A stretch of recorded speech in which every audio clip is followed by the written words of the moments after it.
Hello বন্ধুরা, তোমরা সবাই কেমন আছো? আশা করি খুব ভালো আছো। আমিও খুব ভালো আছি। এই দেখো, বাজারে গেছিলাম, বাজার থেকে চিংড়ি মাছ নিয়ে এসেছি। আমি বেছে ধুয়ে নিয়েছি। আজকে আমি পটল চিংড়ি করব। আর আমি পটলটা কেটে রেখেছি। পটলগুলো এত বড় বড় আর একদম টাটকা। আমি কেটে ধুয়ে নিয়েছি। চলো দেখাই। আমি নুন হলুদ দিয়ে প্রথমে আমি মেখে নেবো মাছগুলো। আমার তেলটা গরম হয়ে গেছে। এবার আমি চিংড়ি মাছগুলো হালকা করে ভেজে নেব।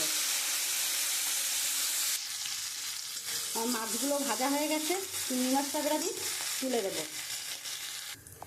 আমার ওই মাছ ভাজার তেলে আমি একটা একটা করে পটলগুলো একটু লাল লাল করে ভেজে তুলে নেব।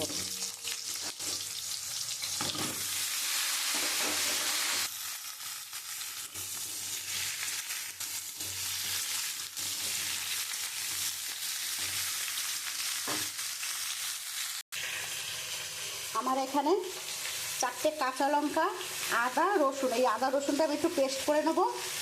পেঁয়াজ, জিরের গুঁড়ো, লঙ্কার গুঁড়ো, ধনের গুঁড়ো, আর এখানে রয়েছে জিরে আর তেজপাতা। আমি আদাটাকে একটু বেটে নেব। আমি লাল লাল করে পটলগুলো ভেজে দিয়েছি। এবার আমি তুলে নেব।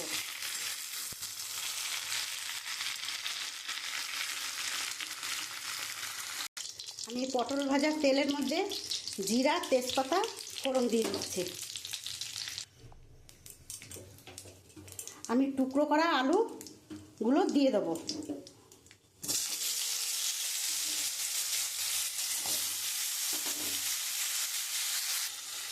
আমি আলুর মধ্যে একটু নুন দিয়ে দেবো।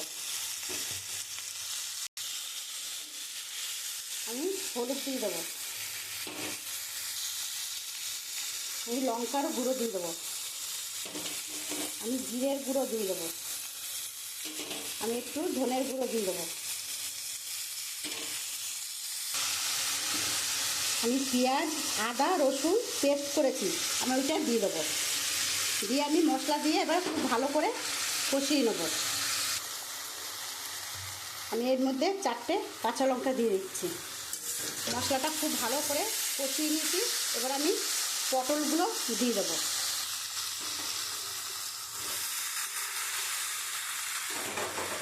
এই পটল দিয়ে মশলাটা দিয়ে খুব ভালো করে কষিয়ে নেব। আমি পটল আলু দিয়ে খুব সুন্দর করে কষিয়ে নিয়েছি। কষানো পুরো হয়ে গেছে আমার। এবার আমি ভেজে রাখা চিংড়ি মাছগুলো দিয়ে দেবো।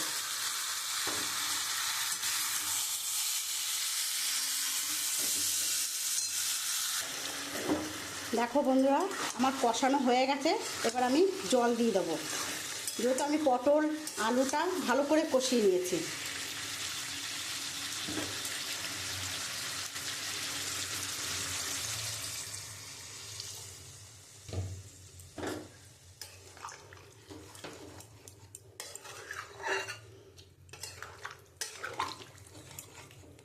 এবার আমি চাপা ঢাকা দিয়ে দেবো।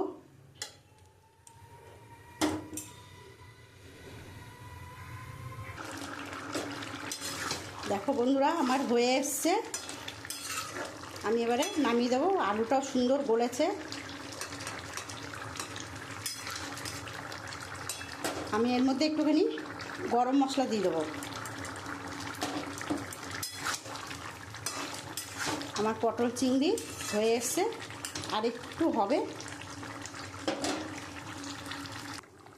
আমার পটল চিংড়িটা হয়ে এসছে। এবার আমি নামিয়ে দেবো।